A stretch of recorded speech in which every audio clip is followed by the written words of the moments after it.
Jarzin Ndunge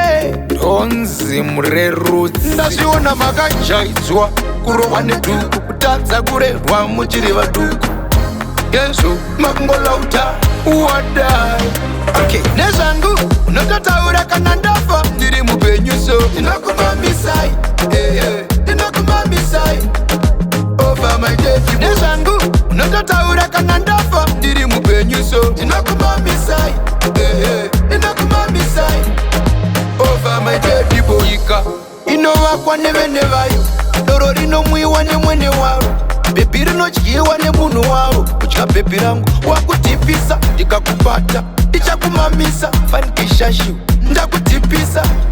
Vanouya kubhawa vasina mari, bechi tichavamamisa. Nezvangu unototaura kana ndafa ndiri mupenyu so Tinokumamisayi Tinokumamisayi over my dead. Nezvangu unototaura kana ndafa ndiri mupenyu so Tinokumamisayi Tinokumamisayi over my dead. Maputsi anowira kusina hari, hari ndinayo awira kwandiri.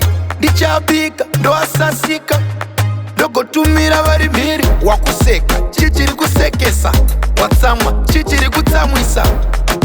Kuno hatidi zvese vane nharo avo tichavamamisa. Nezvangu unototaura kana ndafa ndiri mupenyu so Tinokumamisayi Tinokumamisayi over my dead. Nezvangu unototaura kana ndafa ndiri mupenyu so Tinokumamisayi Tinokumamisayi over my dead people. Nyika inovakwa nevene vayo, doro rinomwiwa nemwene waro, bhepi rinodyiwa nemunhu waro. Kudya bhepi rangu wakutipisa, ndikakubata ndichakumamisa, fanikishashiwa ndakutipisa.